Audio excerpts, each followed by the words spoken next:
Hey, it's Greg Herlean and Carson Herlean back with Generational Gains. We're really excited today to share another message, something that is very applicable in our business lives, our personal lives, and I think something as well that you can take away and apply to your business or to yourself as you want to grow. And so, in particular today, as we prepared for today's podcast, we talked about what we wanted to do over the last couple of days. And so the message that we thought of, and I think is very applicable today, is something that we've both been kind of doing and something we've been reading, totally different books, but some messages that really work together side by side to help us, I think, be more productive and better in our lives. So Carson, with that said, do you want to jump into kind of what you've been reading and how it's applicable today and to you? Yeah, so this year, 2025, I had a goal to read 15 books this year. I felt like a book a month was good, but I feel like pushing myself would do a little more than a book a month. So I chose 15. And then January, I started this new book called 10X is Easier Than 2X by Dan Sullivan. And it's a business book. Dan Sullivan is an entrepreneur coach. He helps entrepreneurs strategize scaling their businesses, but less on like the number side and more on the personal side of how you as an individual need to grow to scale your business. And his ideas are really interesting. I'm only a few chapters in, but I felt like it was something I'm going to start applying to my life, and I think this will be an interesting topic for you guys listening today. I definitely would recommend this book so far. But I have a little excerpt from the book just to give you guys a little preface of what this whole topic today is going to be on. And so basically, the core idea of 10x is easier than 2x is that achieving 10x growth in your life, whether it's a business or you personally, is often simpler than actually striving for 2x growth. Because a 10x mindset forces you to think radically different, breaking away from traditional limitations or complacency, whereas a 2x mindset encourages incremental improvements within the same framework. So a 10x approach requires innovation and shifting your thinking, while a 2x approach often involves just working a little harder or refining what you do. For example, he shares a story of the sculptor Michelangelo in the very beginning. Really cool story, actually. You don't talk about Michelangelo very often, but it's really interesting. I think it was like 1490s he was around, and he was a teenager starting to paint and sculpt. And it was against like his family's wishes, wanted him to be in the business world. They didn't want him to like go and be a painter. It didn't seem like a profession he could sustain throughout his life, but he was determined on being an amazing sculptor at like 17. And so the power of 10x thinking in terms of Michelangelo's experience is he wanted to sculpt the perfect person, the perfect David is what he ended up sculpting, which is today one of the best painting or sculptures in history. But the reason it's so amazing is because he didn't try to make slightly better versions of other sculptures or just a human body. He made a radical change by asking himself, what would happen if I made the perfect statue? And rather than taking a pre-existing block of marble or incrementally improving that sculpture he already had, he saw the potential to release a masterpiece. And so what he did is he focused on quality over quantity or small increments, where he wanted to understand exactly how to build the perfect sculpture. And by thinking that way, he ended up taking a detour, and he went and studied human bodies for like 3 years. He didn't even sculpt. He went to graveyards, and back then apparently, if you went into a graveyard, took a body, you're done. Like that's death right away. I don't know why that's a crazy rule, but probably is today. But It is. I'm sure it is. But he went into the graveyard, snuck in at night, took out dead bodies, dug them out, and studied the body. He would like poke tendons and organs and see how it reacted with the nerves. He would cut open every organ in the body and like just understand anatomy. He did it for like 3 years, kind of creepy.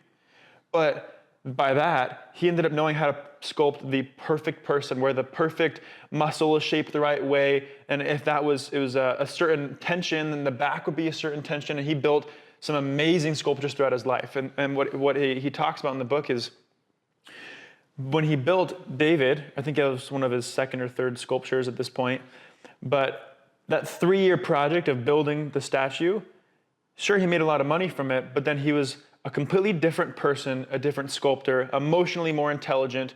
He had so much experience from that 10X project, and he built the perfect statue, and now he was a better person and ready to go do his next project. And if he would have just been like, hey, I want to make a cool sculpture and made something a little bit better than what's been done before, it wouldn't be the best sculpture of all time. But because he took that 10x perspective and that perspective of the most high quality versus quantity, he changed the trajectory of his life and sculpting in general. And so that idea is in coherence with what we talk about today. In this book, he references a lot of different business ideas that we hear about. The ideas about buying back your time and hiring people to do things. That's the who, not how. He talks about that. And those activities will help you scale your business and your life. And he also talks about the 80-20 rule of 20% of your time is spent on 80% of the revenue you create, or 80% of the growth is from 20% of your time. The other 80% of your time is just fillers that don't actually produce growth. So the idea is cut that 80% out of your life, do about 20%, 100% of your time, and your life should 10x. And then if you do that, and then you become complacent in that new world, do it again. Cut out the next 80%, focus on the next 20%. And you do that over and over and over again, you will 10x your life every couple years. And that's how you create extreme growth, wealth, happiness, is those big goals and projects that push you to the next step. And I love that idea. And he talked about, what hit me yesterday was he said 10x or 2x goals often are competitive and kind of hard because everyone has them. But a 10x goal puts you in a different range. No one might have that goal, or maybe a couple people do, and there's a lot less competition for you to get there. And if you're solely focused on that, you cut out everything else and you focus on that 10x goal and you get there, that's a huge step forward compared to just incrementally growing.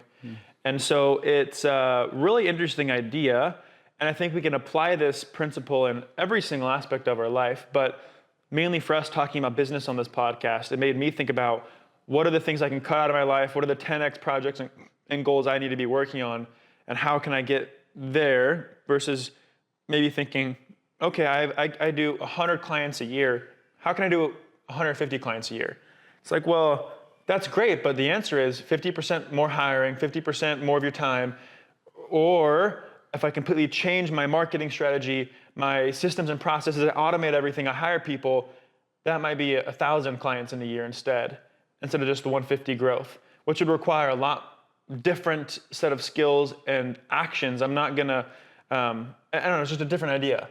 So that being said, I wanted to ask you about this and what are your 10x projects or monumental things you did in your life that pushed you to the next step?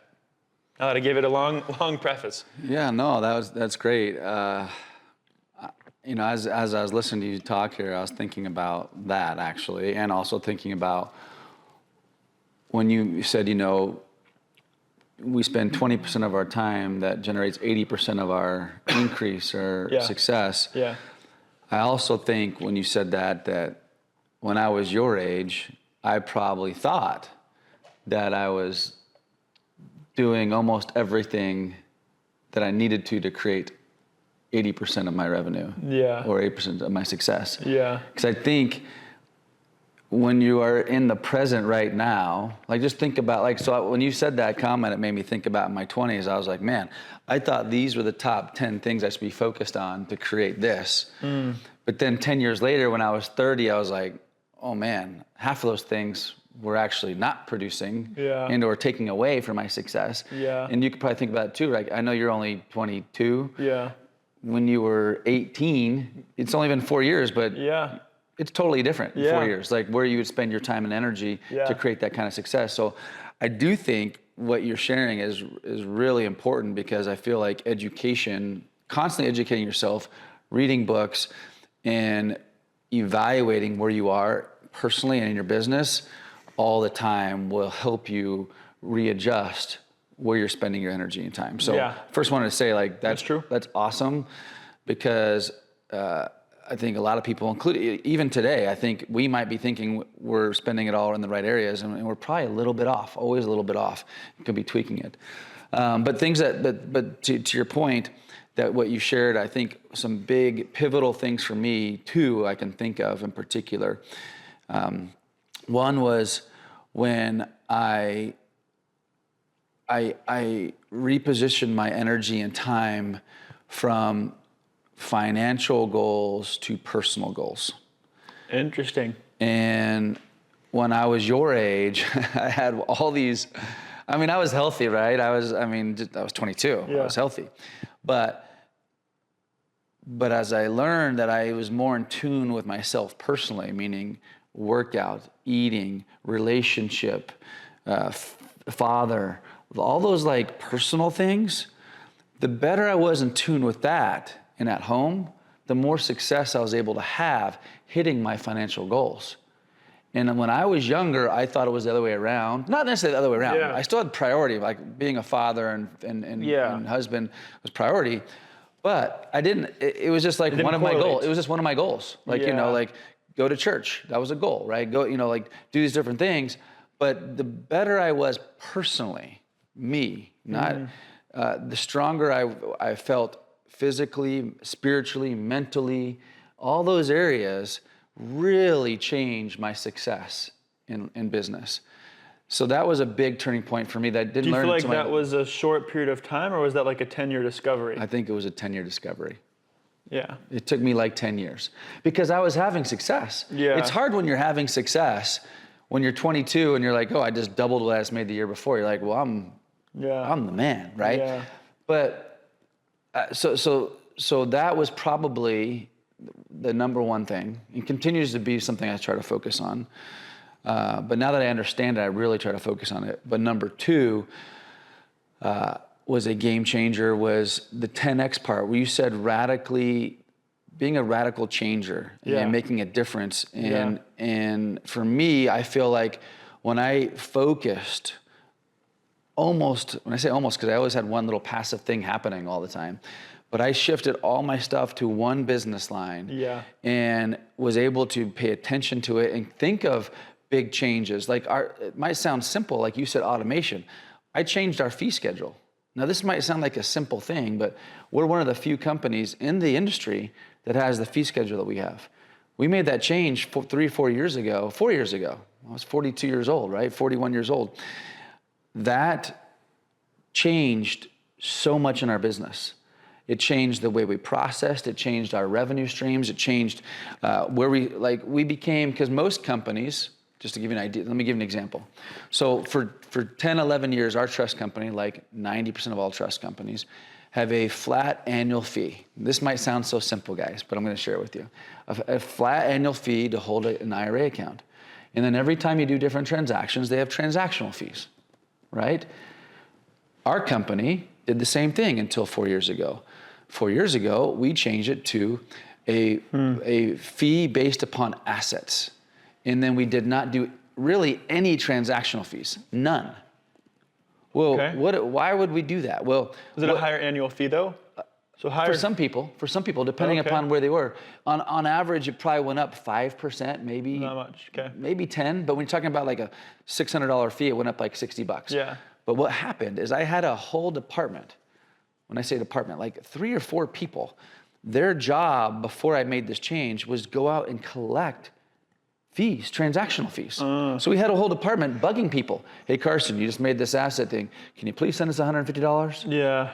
Can you send your credit card thing? And it's annoying to you, annoying to us. But this little change might not sound like a big thing, but it was a radical change for us. Completely changed our profitability. Yeah. It changed the customer experience. Yeah. And now all of a sudden we're not a collection company. We just charge an annual fee and we include everything. You can wire every single day and we don't charge you wire fees. And the 3 people or 4 people you hired, they can do other stuff. They can do other stuff. Make it a better client experience. Yeah. The other thing I changed, sorry, just to be real specific to what you said, when I got laser focused on one business, which was my original answer to you, I was able to really make a change and difference. For example, I changed customer service to concierge department. We don't have a customer service department. We have a concierge department. Concierge feels better. It sounds better. And the service should be better if it's concierge. And so these little changes to someone like maybe you listening was a 10X change for us. We had 10X results because our customer service concierge experience went through the roof. Our revenues went through the roof. and the experience for our clients went through the roof. So, that's the details of what happened. But I guess my overall response was, or is, 10x. Something 10x for me was eliminating 8 of the distractions in my life. Yep.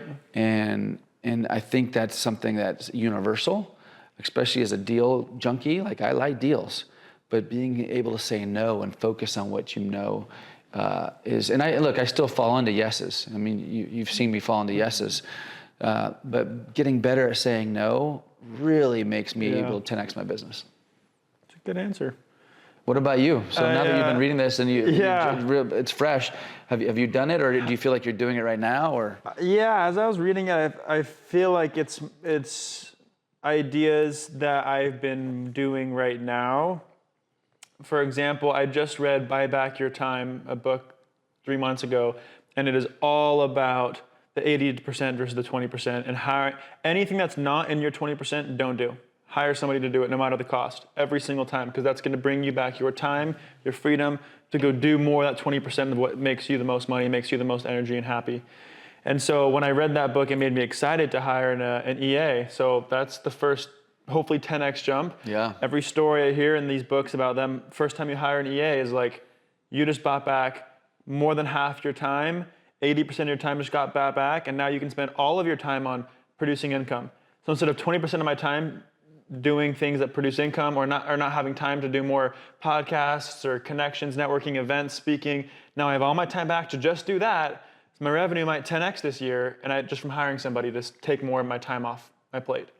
So I think that's going to be a huge change, and she's coming in this week actually for the first time. So we're starting this week. I'm super excited. But I feel like that is something that should be a 10x growth in my life. And I'm almost a little worried about it, because I'm like, well, if she can do everything I'm doing, what am I going to do with my time? Like, there's not enough calls, leads, opportunities for me to work on. But then it's like, well, that's the point. That's the next step, is now go find more opportunities. Now you have time to go do more networking and speak and do events. And that's what's going to produce the income and produce the growth that I'm looking for. And I'm super excited about that. So I would say I'm in the middle of my first 10x project.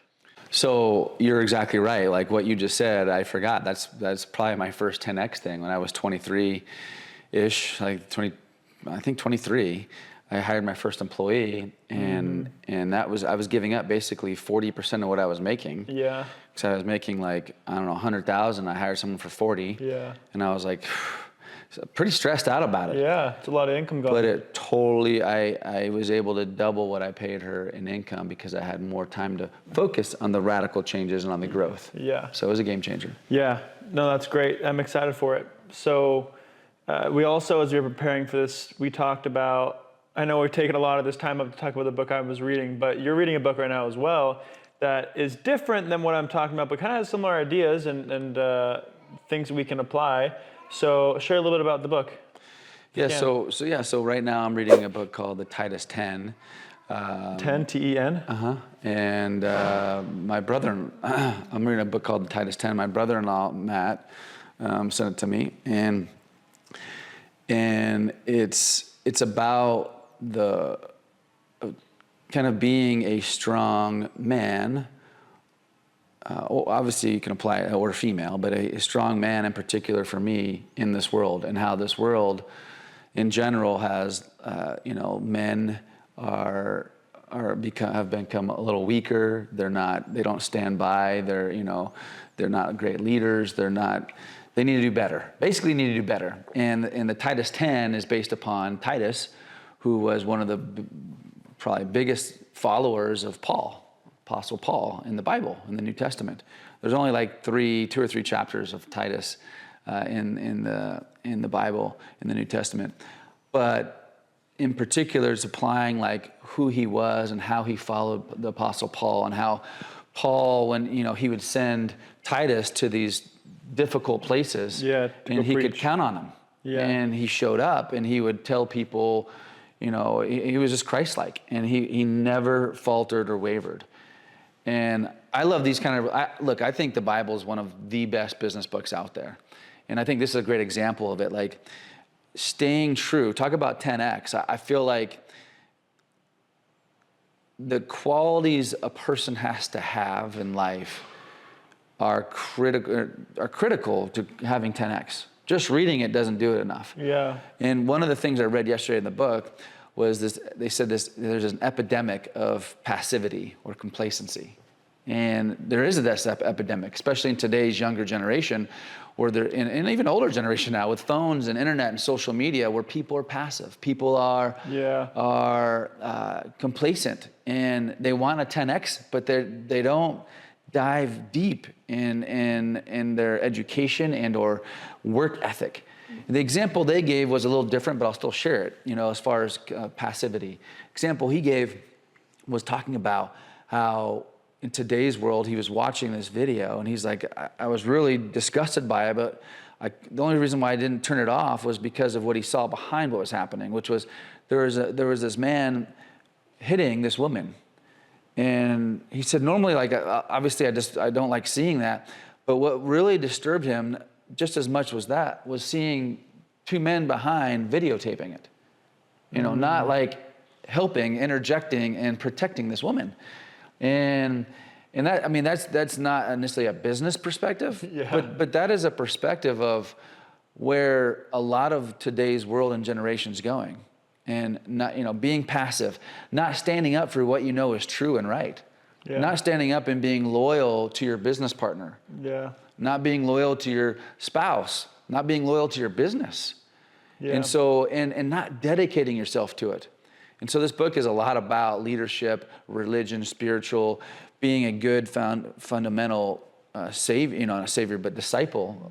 But those fundamental principles, I think, are critical to success. People always ask me as well, like, man, like, it's so great. Like, I'm just so impressed with your son, Carson, and your other kids. And like, you're a great father. And then, obviously you have a great mother. And I'm like, well, thank you. I mean, we're just part of the equation. I obviously you are a big part of it, but also I think being founded and grounded and being a disciple of Christ, working hard, learning those basic principles, allow you to 10x stuff. And I think to me, that's the connection. What you're talking about is these fundamental things I'm reading about apply directly if I want to have to open up my brain to 10x something, because I can't do both. I don't feel like you can be a great leader and disciple, and you can't be passive if you want to go and do your 10x stuff. Before you just said that reminded me of something I learned from somebody a few months ago. It was this guy he worked with entrepreneurs. It's a random story, but he teaches entrepreneurs about money, and he's like, you need certainty in your financial life. You need a foundation in your financial life. This could be anybody. You're a 9-to-5er. You need to have an emergency fund. You need to be able to save money. Like, there needs to be a foundation, because once you have the foundation and that certainty, that allows you and gives yourself the freedom to go do what you want. Meaning, you can go take bigger risks, to go start the business, or feel comfortable to go do different transactions because you know you have a foundation. If you don't have a foundation and you're trying to shoot for the stars, you're a lot more stressed. You're not going to go all in because you can't. You have to protect yourself a little bit. But if you have the foundation, you can go and do whatever you want to do and take on any risk because you have that foundation to give yourself the freedom in your head to go do it. That's good. So a little different than what you're saying, but I think that kind of applies too.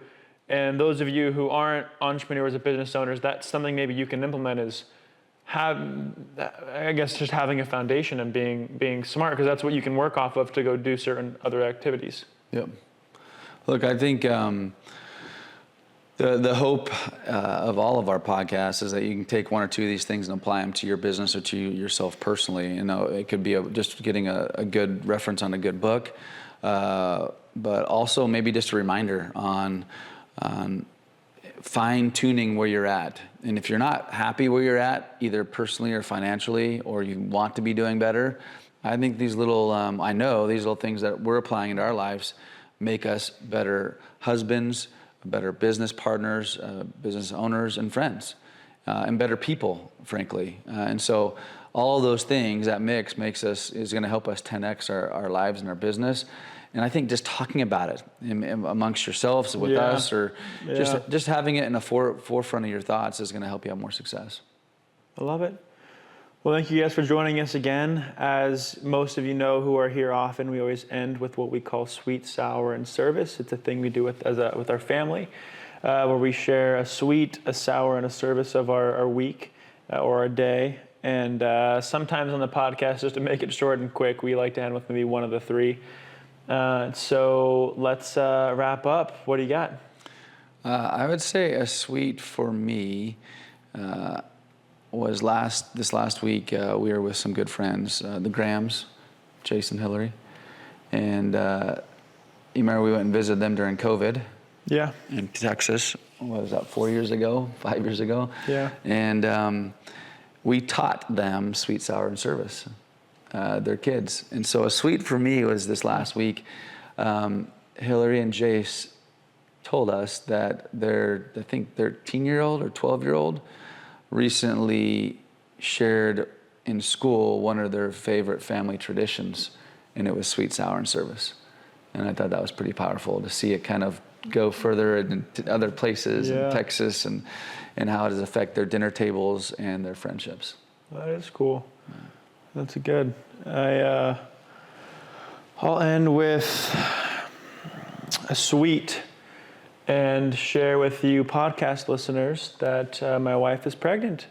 Woo! So that is a sweet for you guys. We're 13 weeks pregnant and due in August, and we don't know the gender yet, but we're really excited. So that's a good sweet. We are starting to tell people this last week. So I hope you listeners, if you see this, maybe shoot me a DM, let me know. We're excited to share that with you guys, and so we'll end with that. I didn't want to take that sweet from him, because I was pretty dang excited about it too. So thanks, guys. Have a great one.